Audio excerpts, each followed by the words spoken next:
अस्सलाम वालेकुम वॉरियर्स, कैसे हैं आप सब। उम्मीद करता हूँ कि आप सब खैर आफियत के साथ होंगे और क्रिकोमेंट्री की एक और एपिसोड में आपको वेलकम करता हूँ। तो जी, Pakistan versus England 7th match T20 series का और परफॉर्मेंस आप सबके सामने है। हमने बिल्कुल साबित किया है कि भाई हम लोग एक सच्ची पाकिस्तानी कौम है और हम लोग अपने जो बड़ों ने हमारी तरबियत की है उसका हम हमेशा पास रखते हैं। हम अपने मेहमानों की बहुत इज़्ज़त करते हैं और हम लोग कभी किसी मेहमान को अपने घर से खाली हाथ नहीं जाने देते। ऑफ कोर्स उनको अब हमने वापस भेजना था तो कोई ट्रॉफी तो साथ देनी थी ना। नहीं, मैं नहीं मानता। तो हमने अपने माँ बाप की तरबियत का जो है उसको हमने पास रखा है और अपने मेहमानों को इज़्ज़त दी है और उनको ट्रॉफ़ी के साथ भेजा है और ये उनके लिए एक गिफ्ट भी था। तो वेल डन टीम इंग्लैंड और thank you for coming to Pakistan. और आप देखो ना कि हमें ये भी इस चीज़ का भी ध्यान था यार कि मतलब अभी कुछ ही देर पहले उनकी दादी अम्मा फौत हुई हैं। आप जानते हो क्वीन की बात हो रही है।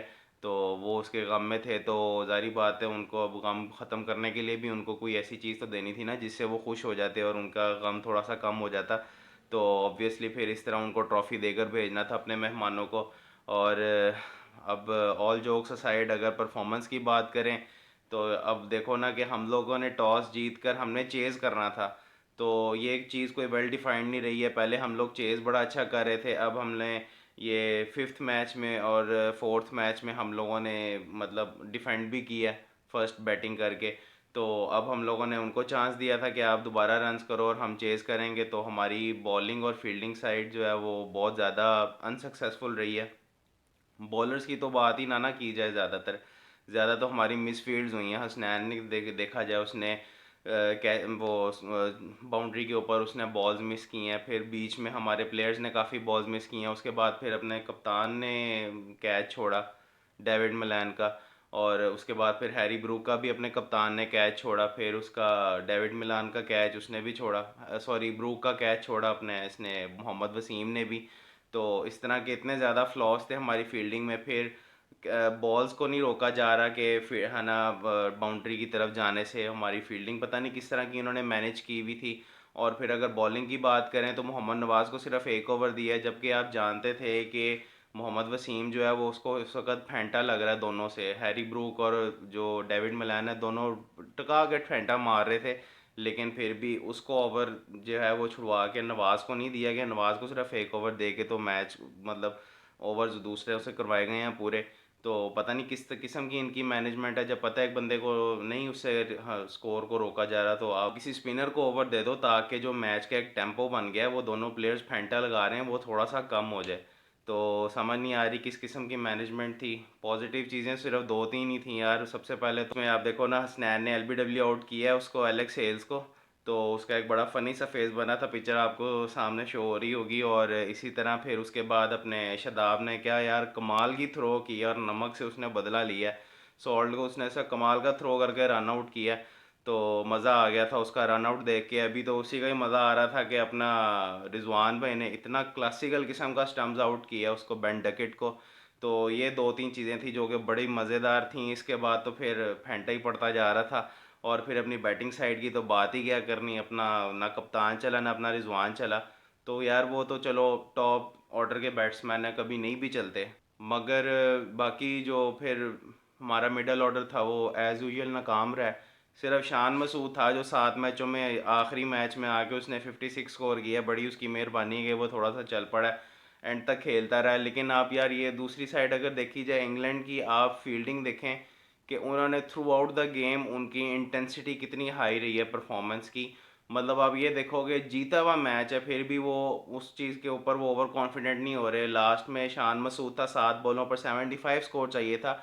सेकंड लास्ट ओवर में क्रॉस की वोक्स की लास्ट बॉल के ऊपर उसने मतलब शॉट लगाई और अदील राशिद ने जिस तरह का कैच किया है, ये चीज़ इस चीज़ को साबित करती है कि वो through out the game last ball तक फाइट कर रहे थे। जीती हुई गेम को भी वो कह रहे थे कि हमने अपनी परफॉर्मेंस के ऊपर जो फोकस है इस टाइम वो नहीं हमने कम करना, अपनी इंटेंसिटी नहीं कम करनी।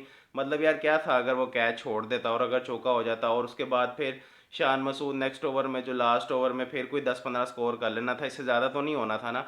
बट फिर भी जीते हुए मैच के अंदर भी उनकी आप लेवल ऑफ इंटेंसिटी देखेंगे इतनी हाई थी कि हमारी टीम की जो फील्डिंग थी उसके ऊपर सवालिया निशान था कि यार होम ग्राउंड पे हम लोगों से कैचेस नहीं पकड़े जा रहे, बॉल स्लिप हो रही है।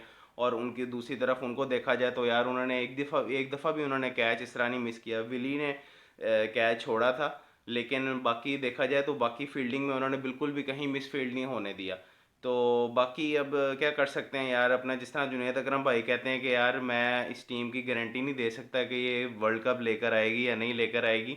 वो कहते हैं कि जी मैं अपने सर के, उनके सर के बाल नहीं है, वो कहते हैं मेरे सर के बाल आने की गारंटी मैं दे सकता हूँ मगर इस टीम की गारंटी नहीं ले सकता। तो बिल्कुल ऐसे ही है हमारी टीम, कुछ पता नहीं होता कौन चल जाए और कब चल जाए। ना चले तो भाई वही बात है कि चल गए तो चांद तक, ना चले तो शाम तक। तो अपनी टीम का भी तक यही हाल ही है, और जब तक हम अपने मिडल ऑर्डर को नहीं सही करेंगे तो हम लोग इस टीम के साथ बिल्कुल भी, सॉरी है, वर्ल्ड कप बिल्कुल कम चांसेस हैं कि हम ले, चांसेस बिल्कुल कम, क्या अब है ही नहीं कि हम लोग लेकर आ सकेंगे। और अभी टीम पता चला कि न्यूजीलैंड रवाना हो चुकी हुई है ट्राई नेशन मैचेस के लिए। वहाँ पे बांग्लादेश और न्यूजीलैंड के साथ कुछ मैचेस इनके सीरीज़ होंगी वर्ल्ड कप से पहले। और इसी के बाद आईसीसी ने भी प्राइज़ मनी जो अनाउंस कर दी हुई है, जो कि T20 वर्ल्ड कप ऑस्ट्रेलिया में होगा। तो उसकी प्राइज़ मनी उन्होंने $1.6 मिलियन उन्होंने अनाउंस की है, जो कि विनर होंगे। और जो रनर अप है, जो कि मतलब मैच टीम जो हार जाएगी, जो रनर अप होगी, वो उनके लिए $800,000 हैं। और बाकी फिर जो टीम्स हैं उनके लिए $400,000। इस तरह उन्होंने कुछ स्कीम बनाई हुई है, वो उसका टेबल मैं आपको स्क्रीन पे शो करवा रहा हूँ। तो इस तरह का बाकी लोगों ने जी बड़ा शोर डाला कि जो फीफा चैम्पियनशिप है वर्ल्ड कप की, उसकी जो प्राइज़ मनी है वो $40 मिलियन है और इसकी सिर्फ 1.6 है। तो भाई जिसका जो हिसाब है उसने उस हिसाब से रखी है, हम कौन होते हैं एतराज़ करने वाले। हमारी टीम तो ये $1.6 मिलियन ही ले है, तो बड़ी बात है, जो कि अभी सवालिया निशान है इस किस्म के मिडल ऑर्डर के साथ। पैसा ही पैसा होगा। तो यार ये कुछ चीज़ें थी आप लोगों के साथ शेयर करनी थी, और आपको बताना था कि फ़िलहाल जो कमेंट्री मेरी सीरीज़ चल रही है, क्रिकेट के ऊपर जो कमेंट्री चल रही है, ये इसकी लास्ट एपिसोड है। और जब तक अब हम इंशाल्लाह नेक्स्ट वर्ल्ड कप जो T20 स्टार्ट होगा, फिर उसी के अंदर हम लोग कुछ ना कुछ कमेंट्री करेंगे। और बीच में अब किसी और टॉपिक्स के ऊपर भी वीडियोज़ आएंगी जब तक कि वर्ल्ड कप नहीं स्टार्ट होता। तो तब तक के लिए आप लोग चैनल को ज़रूर सब्सक्राइब करें, और मुझे कमेंट्स में ज़रूर बताएं कि आप लोगों को मेरी क्रिक कमेंट्री सीरीज़ कैसी लगी है, ताकि यार मुझे पता चले कि नेक्स्ट मैं इस चीज़ को कंटिन्यू करूं या ना करूं। तो चैनल को सब्सक्राइब करें और कमेंट्स में बताएं, दूसरों के साथ शेयर करें, ताकि चैनल को भी थोड़ी सी सपोर्ट मिल सके। और मुझे दीजिए इजाज़त इस दुआ के साथ कि अल्लाह ताला आपकी तमाम मुश्किलात में आसानियाँ फरमाए और आपको दुनिया और आखिरत की कामयाबियाँ अता फरमाए। इसी के साथ मुझे दीजिए इजाज़त। अस्सलाम वालेकुम, अल्लाह हाफिज़।